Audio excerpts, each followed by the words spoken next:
Good morning student. आज हम topic ले रहे हैं त्रुटि।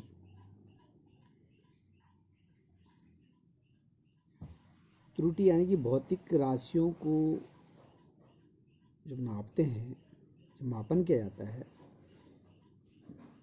तो उनमें थोड़ा त्रुटि हो जाती है। वो त्रुटियां जो है कई प्रकार से हो सकती हैं।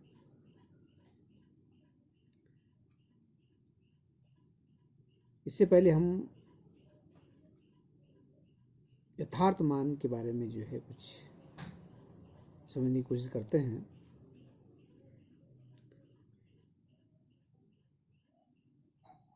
माना हम समुद्र तल पर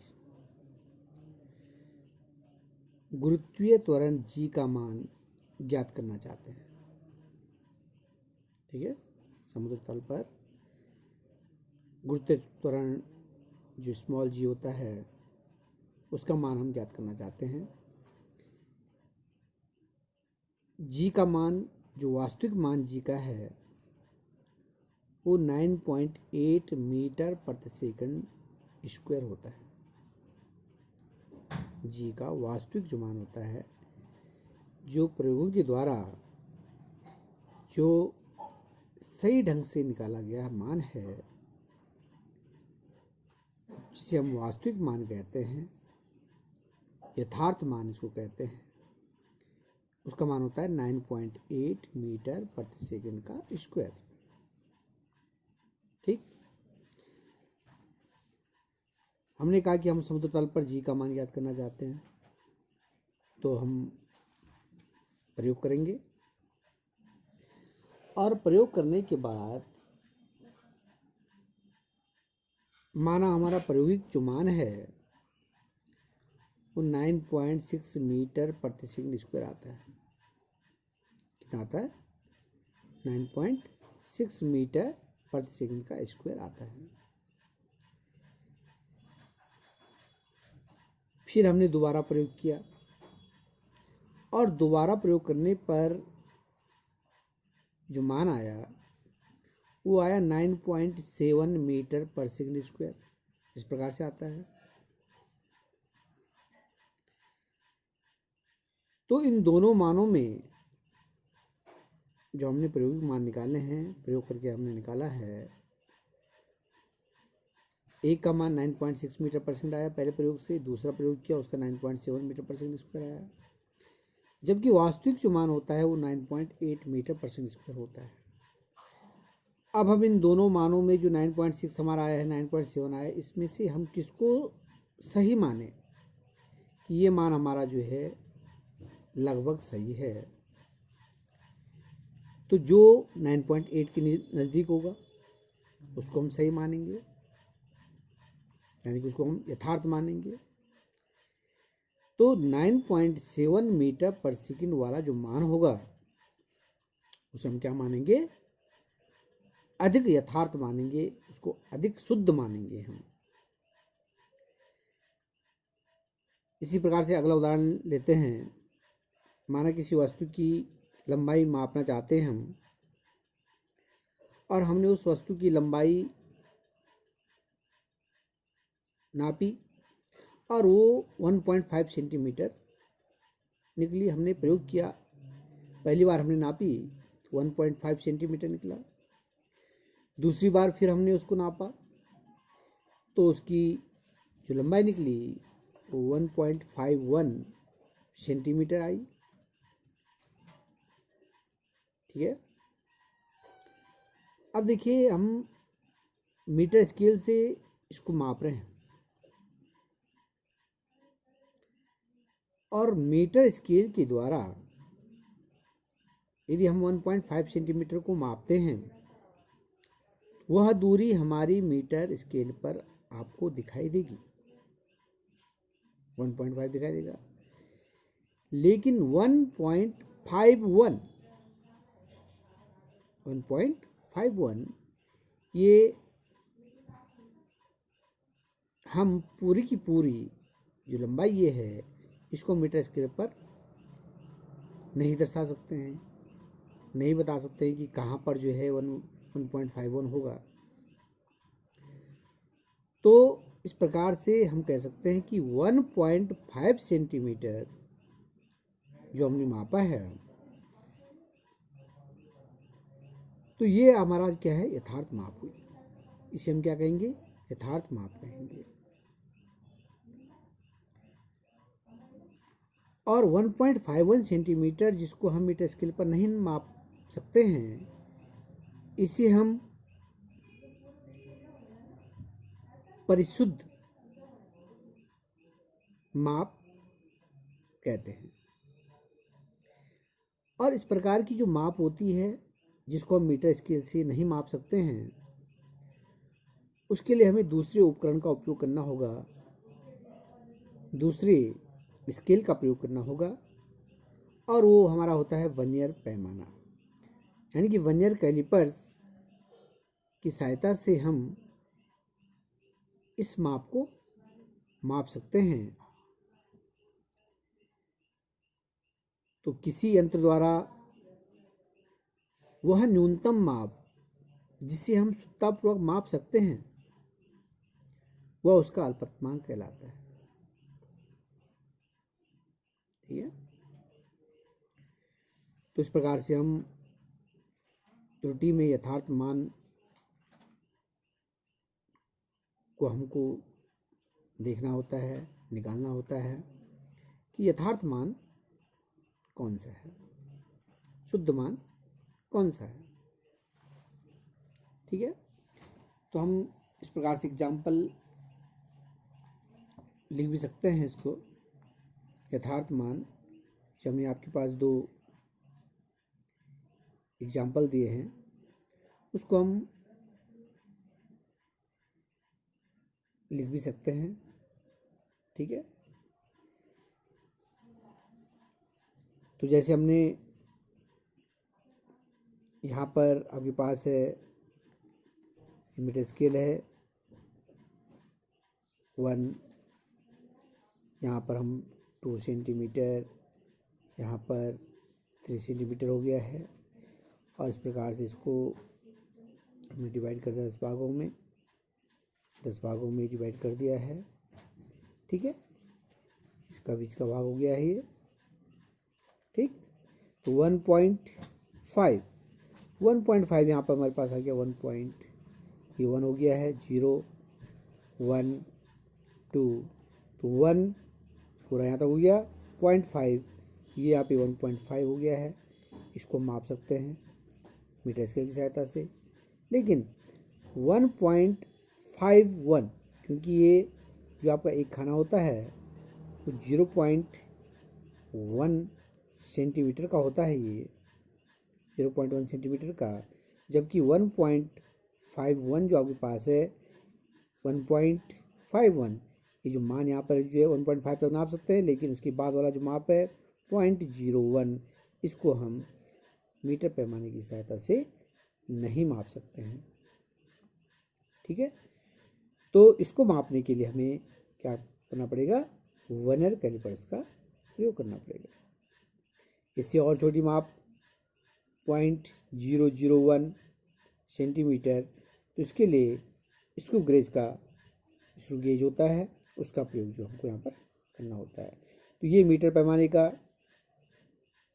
अल्पतमांक होता है।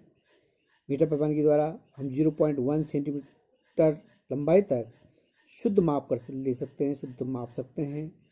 वर्नियर कैलिपर्स की सहायता से 0.01 सेंटीमीटर तक शुद्ध माप कर सकते हैं, यानी कि ये वर्नियर कैलिपर्स का अल्पतमांक हो गया है।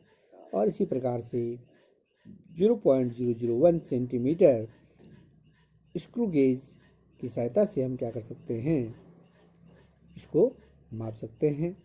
तो इस प्रकार से स्क्रू गेज का जो अल्पतमांक होता है, जिसे हम जिस लंबाई तक हम न्यूनतम लंबाई होती है, जिसको हम जो है स्क्रू गेज की सहायता से माप सकते हैं, वो होती है 0.001 सेंटीमीटर। ठीक। अब चलते हम त्रुटि हमारे पास किस प्रकार की हो सकती है। तो त्रुटि हमारे पास दो प्रकार से हो सकती है।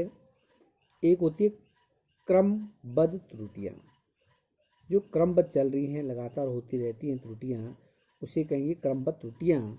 और दूसरी हमारे पास होती है अनियमित त्रुटि। ये अनियमित त्रुटि होती है। हम यहाँ पर क्रमबद्ध त्रुटियों को चार भागों में डिवाइड कर देते हैं। उपकरणीय त्रुटियाँ, क्रमबद्ध त्रुटि जो होती है वो उपकरण की कारण हो सकती है।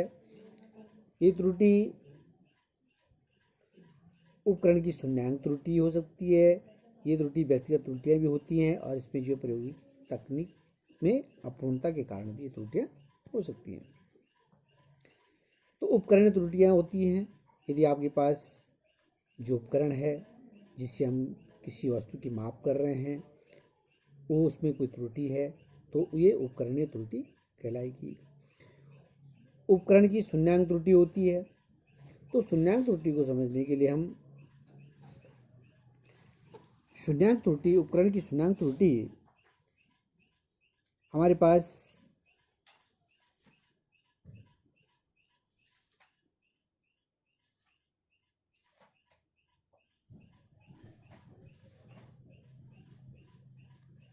ये धारामापी है।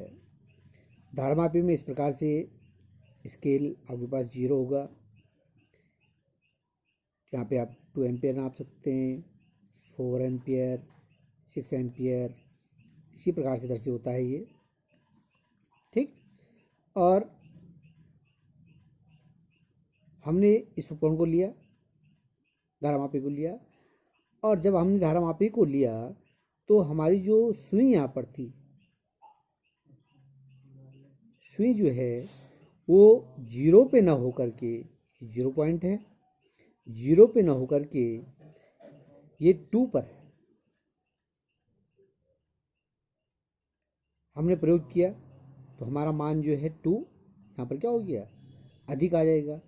जब हमने इसका धारा प्रयोग की तो इसका मान जो है हमारे पास कितना आ जाएगा, 6 दिखाएगा। ये 4 की जगह कितना दिखाएगा, 6। तो इस प्रकार से ये हमारे पास धनात्मक त्रुटि आती है। यदि पीछे की तरफ है तो इसे हम ऋणात्मक त्रुटि कहते हैं, ठीक है। तो इस प्रकार से आपके पास जो ये उपकरण की शून्यांक त्रुटि इसको कहते हैं, क्योंकि जो शून्यांक पे यहाँ पर आपके पास जो निडिल है, जो सुई है, उस शून्यांक पे नहीं है बल्कि पहले से ही 2 अंक पर है, तो ये आपके पास यहाँ पर क्या हो जाएगी, शून्यांक त्रुटि हो जाएगी। उसके बाद आपके पास होता है प्रायोगिक तकनीक में अपूर्णता। यदि हम प्रयोग कर रहे हैं उसमें हमको जो है पूर्ण ज्ञान नहीं है, अपूर्णता है, तकनीक के बारे में हमको नहीं जानकारी है, तो उसके कारण भी यहाँ पर त्रुटि हो सकती है। और इसके बाद व्यक्तिगत त्रुटियाँ भी कुछ होती हैं, कुछ व्यक्ति के द्वारा भी जो त्रुटियाँ होती हैं, ठीक है ना, तो उसको हम क्या कहेंगे, व्यक्तिगत त्रुटियाँ कहते हैं। अनियमित त्रुटि जो आपके पास है, यह त्रुटि प्रयोग करते समय किसी भी प्रकार से हो सकती है, किसी प्रकार की हो सकती है। यदि हम कोई प्रयोग कमरे के अंदर कर रहे हैं, कोई हम किसी धातु का प्रयोग कर रहे हैं, किसी वस्तु का प्रयोग कर रहे हैं और कमरे के अंदर हम प्रयोग कर रहे हैं, अचानक कमरे का ताप बढ़ जाए, यदि जो है अचानक क्या हो जाए, कमरे का ताप बढ़ जाए, तो क्या होगा, धातु जो होगी आपके पास वो ताप बढ़ने से फैलती है, तो धातु क्या हो जाएगी, फैल जाएगी, तो प्रयोग सही नहीं हो पाएगा, जिसके कारण जो इस पर त्रुटि आ जाएगी। माना हम ओम के नियम का प्रयोग कर रहे हैं, अचानक धारा का मान अधिक हो जाता है, हमने जो है ओम का प्रयोग किया और धारा का मान क्या हो गया, अचानक ज़्यादा हो गया, अधिक हो गया, तो ओम के नियम का सत्यापन नहीं हो पाएगा, ठीक है। इन त्रुटियों को दूर करने के लिए हमें कई माप ज्ञात करके उनका माध्य ज्ञात कर लेते हैं, इससे त्रुटि कम हो जाती है। तो हमें अब क्या करना होगा इसके लिए, इन त्रुटियों को जो है दूर करने के लिए हम क्या करते हैं, प्रयोग को जो है 1 बार 2 बार 3 बार 5 बार 7 बार इस प्रकार से कई बार हम प्रयोग करते हैं। और कई बार प्रयोग करने के बाद हम इन प्रयोगों का जितनी बार भी हमने किया है उनको हम जोड़ करके और जितनी बार प्रयोग किया उससे डिवाइड करके हम इसका माध्य ज्ञात कर लेते हैं। तो इससे जो प्रयोग होता है, प्रायोगिक जो मान हमारा निकलता है, उसकी शुद्धता बढ़ जाती है। ठीक है ना। तो कई बार प्रयोग करके हम क्या कर सकते हैं, यहाँ पर शुद्धता को बढ़ा सकते हैं, यथार्थ मान हम प्राप्त कर सकते हैं। ठीक है। अब आगे है आपके पास निरपेक्ष